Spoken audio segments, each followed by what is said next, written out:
Hello everyone, my name is Andrew, this is Michael, and welcome to the A&M Network. Today we're going to talk about the season preview for 2018-19 for the New York Knicks, who are going to be, well... Interesting.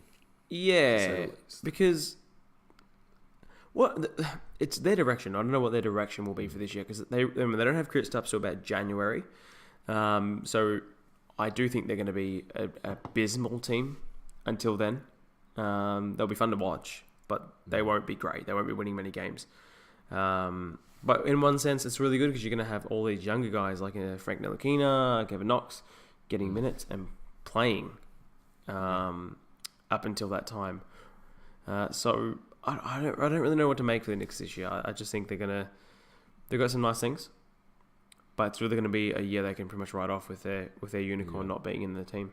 Yeah, it's definitely more promising than not with the coach, the new setup, the team situation with the vibes, all that sort of stuff. Apparently, everyone's enjoying it more. I like the way management have gone. I like what they've done with Hazonia, giving him that 1 year. Mm-hmm. You know, just see how it goes.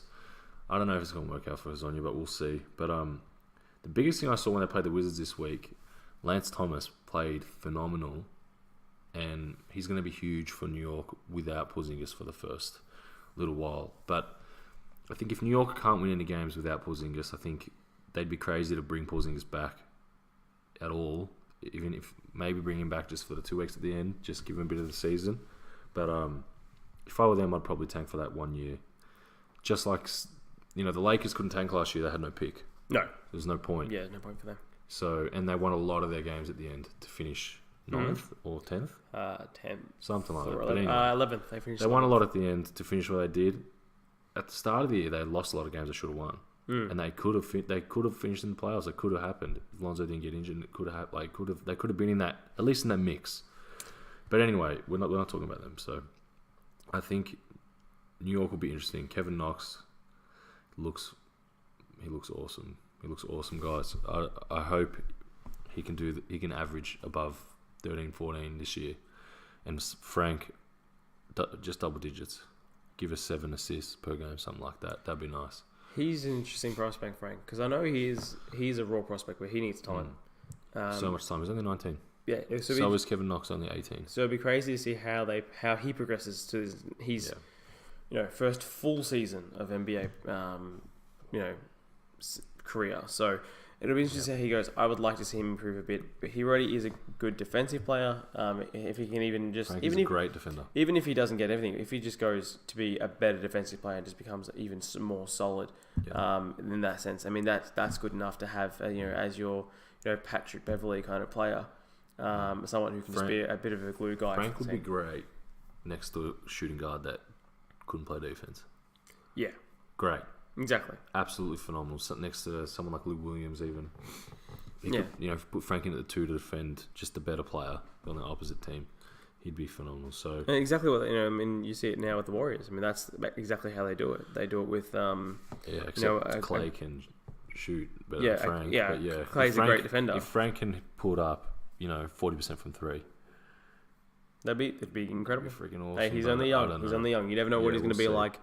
He is a prospect. Tim Hardaway Jr. Yeah, I was about to say Tim Hardaway Jr. We need a big year from him. He's getting paid. He had an iffy year last year. He had some games where he looked incredible. Some games where he was terrible.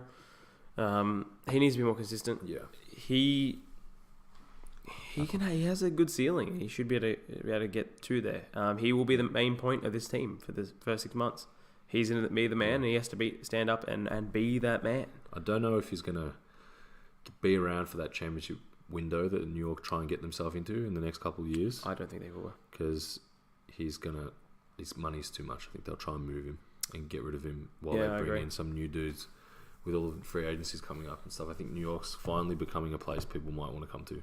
I agree, especially with Kristaps. I mean, who wouldn't want to play with a 7'3" guy who can do everything? Yeah. So, I think it's going to be, like I said, a poor season for them. And I mean, I can see them finishing a poor result wise, but it'll be. But it's a promising. It'll be better than it was last year. It's last a promising year was poor results wise and poor on the field, and it was a waste of time. Yeah. Like Frank got hardly no minutes, and Jarrett Jack played half the time. Yeah. So, I Made mean, no sense. I think this year is going to be, I agree with you, it's going to be a pretty bad season for the Knicks. What do you think of Moutier? I think this could be Moutier's last season in the league. I agree. Yeah. It's his chance. Last I think chance. if he has a bad year, he's finished. And also, two more boys I want to talk about. Okay. Mitchell Robinson. Yeah. 30th pick in I draft. forgot about him. Yes, I like him. 30th pick. It was the 30th, 26, something like that. Might have been 28 I or don't know, 27. something. I But think it's 28. the story behind him, he went to uni, College. went to college, and then he got kicked out for some strange reason. But some say that he just left because he thought he was going to get kicked out. Took a year off, entered the draft, got in at that pick that he got in at. Most people say out of high school he was top 10. So it's going to be very interesting to see how he fares against the guys that Went that are extra. top 10. Yeah. It's going to be very interesting, but I think without Porzingis, there's going to be many minutes opening up in the front. I don't know. The 4 and the 5. The 4 and the 5. So we'll see what happens with him. And Noel Vonleh, he looks so good physically. He looks like an absolute beast. I wouldn't be putting any money on Noah Vonleh being an incredible player. No, not incredible. But I'm just saying if he can move up from hardly playing there, that 10-15 minutes bench center, maybe even alongside Robinson, put Vonleh at the 4 and then have shooters. So interesting. Yeah, I think it's going to be like I said, an interesting season to see how those rookies go. But that's what it is. But that exactly, it's development year. It's that year to find who they want to keep. Yep. Basically. Yep. So. Right. Leading into that big, very juicy offseason next year where they could get a few players. We will see about that. But we're not talking about next year. We're talking about this year. And I think the question is, how bad will the Knicks be? Are they going to be the bottom team in the league, in the East?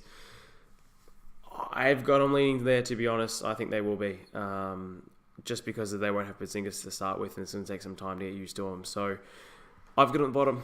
Where do you have them at the bottom? I know he doesn't. So let us know in the comments down below. But until then, we'll see you next time. Peace.